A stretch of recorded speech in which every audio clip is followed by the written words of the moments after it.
Chapter 15, The Revolutionary War Part 2, or the War of 1812. George Washington warned Americans to stay out of foreign quarrels. Unfortunately, England and France wouldn't let us do that. It would have been nice if they had left our little baby nation alone. This country needed a few years to grow up without having old friends pick on us. But that wasn't to be, and so we went to war, and this is how it came about. As you know, soon after our revolution, France had a revolution of its own. At first, everyone thought the French Revolution would be like the one in America, but it got out of hand. The winners of the revolution began chopping off the heads of the losers, really, with a head-chopping machine called a guillotine. Then Napoleon came to power. He tried to conquer most of Europe, and England declared war on France. Americans had a hard time trying to figure out what was going on across the ocean. News traveled slowly. We tried to stay out of the European war. We tried to stay neutral. But neither England nor France respected nations that were neutral. Both countries captured American ships and took American sailors as prisoners. The British sea captains forced the American sailors to work on British ships. Naturally, that made people in this country angry. And there was something else that made Americans angry with England. England had never cleared out of the forts it held in the territories west of the Appalachian Mountains. England was supposed to leave after the Revolutionary War, but many English men and women seemed to believe that someday America would again be part of the British Empire, so why bother? Capturing ships and holding territory? Those are two pretty good reasons for fighting. There was a third reason that wasn't so good. Many Americans wanted Indian land. But the English in their western forts had become friends and protectors of the Indians. Americans were divided. Most New Englanders did not want to get involved in another war with England. England controlled the seas, and New England depended on its sea trade, so they had financial reasons to stay neutral. Most Westerners and some Southerners wanted to go to war. Scholarly James Madison, who was 63 and president, was cautious. But in Congress and across the land, a new generation of leaders was taking the place of the men who had fought in the Revolution. These new leaders had been youngsters when the Constitution was written. They didn't have memories of the old days when there were good feelings toward England. They didn't remember the long, hard battles of the Revolutionary War.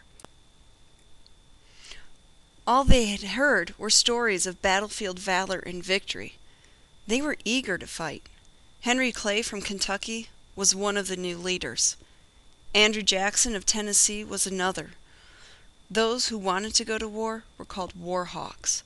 They finally convinced President Madison that the nation's honor was at stake. So in 1812, war was declared against Great Britain. Now the war hawks thought they could march to Canada and take all that land from England.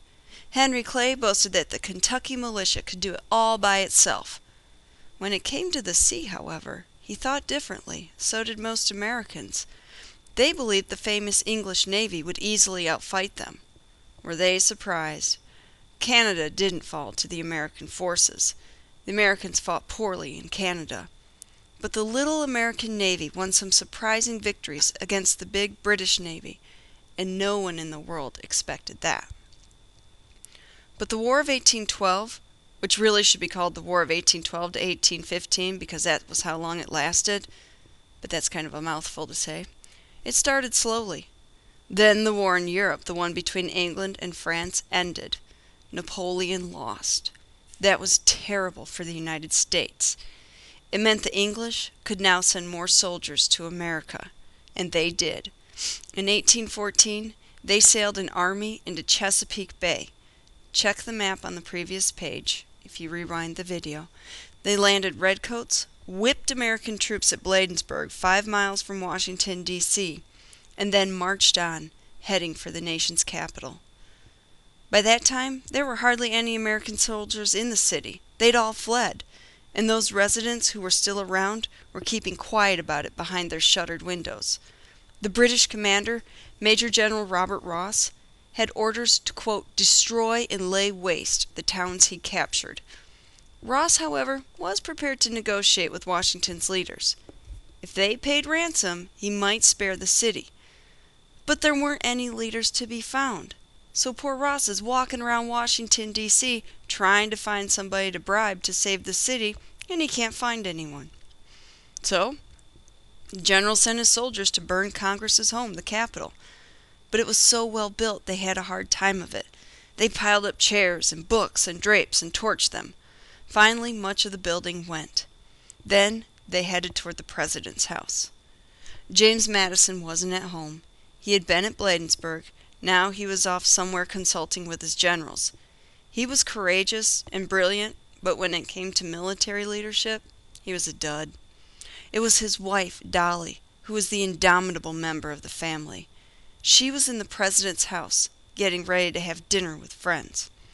Dolly was advised to flee, but before she did, the First Lady took important papers, silverware, and red velvet drapes, and had them loaded onto a wagon.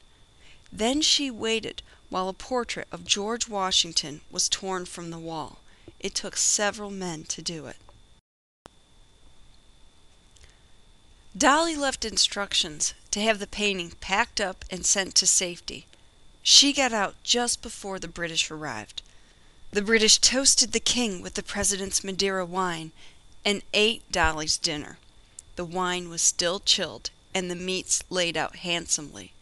That's how close it was between the First Lady getting out and an invading army getting in. After dinner, the British set a bonfire inside the president's house. From there, they carried their torches to the treasury and were disappointed to find no money inside. They burned that building and the Library of Congress too. Dr. William Thornton, the architect of the Capitol, was brave enough to stand outside the patent office and convince the soldiers that they would be destroying inventive science if they burned that building. So they spared it. But the next day a storm erupted with wind and rain so intense that the roof was blown off the patent office and some inventions with it. The British soldiers were now eager to march on to Baltimore. They hated that place. With its 45,000 inhabitants, it was the fourth largest city in the States. But it was Baltimore's private sailing ships that made them angry. Privateers from Baltimore had been capturing and sinking British ships. No mercy was to be shown at Baltimore. Word went up and down the coast that Baltimore was expected to fall, and after Baltimore, who knew where the British would head next? Defeatism and gloom descended over much of the country. Citizens from Alexandria and Georgetown rushed to surrender to the British without even being asked. That's embarrassing. Annapolis prepared to do the same, but the British fleet sailed right by that town. They were after the bigger city up the river. They called it Mobtown. They didn't know that something was happening at Baltimore that was changing the mood of despair.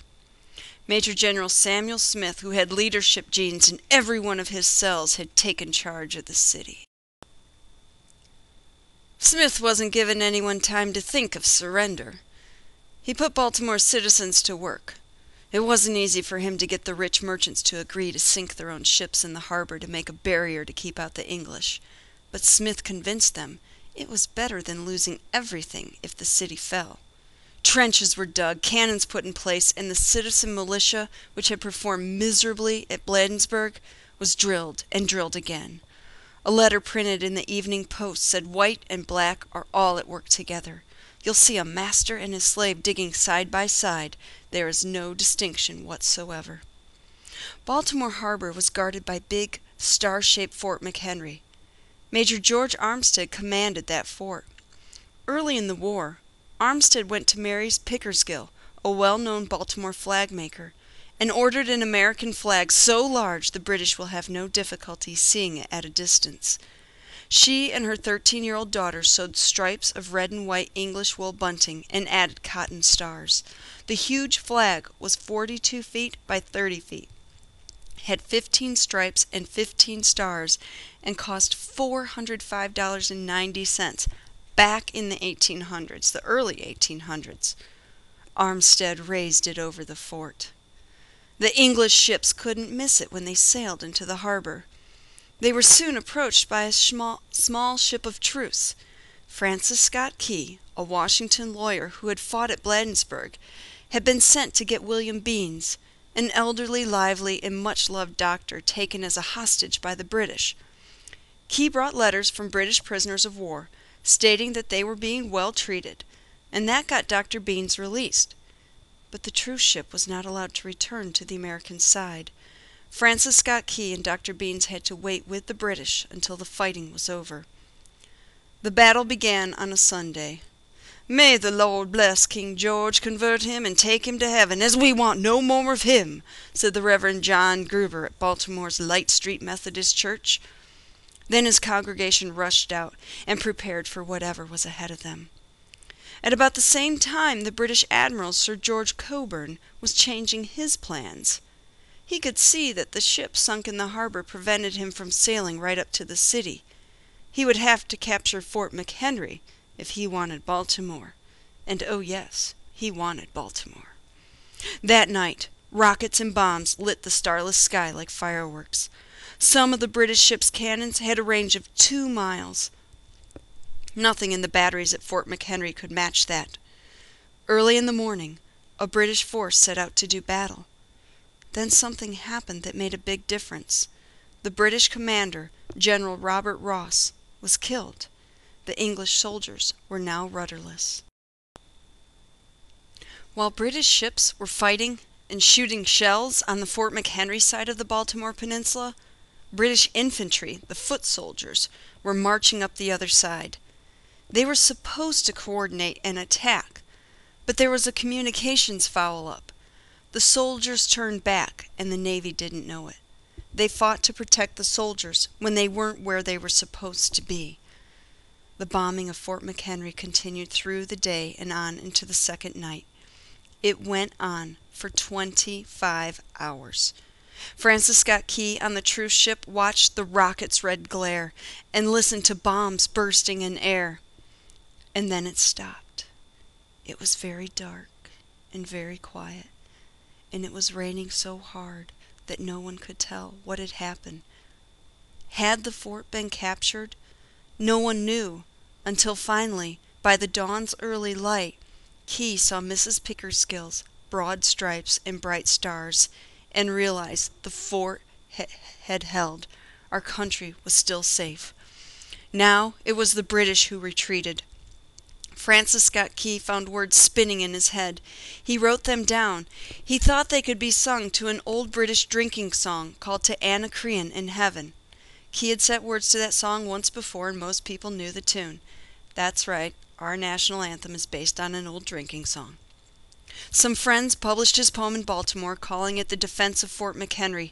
Soon it was republished in town after town.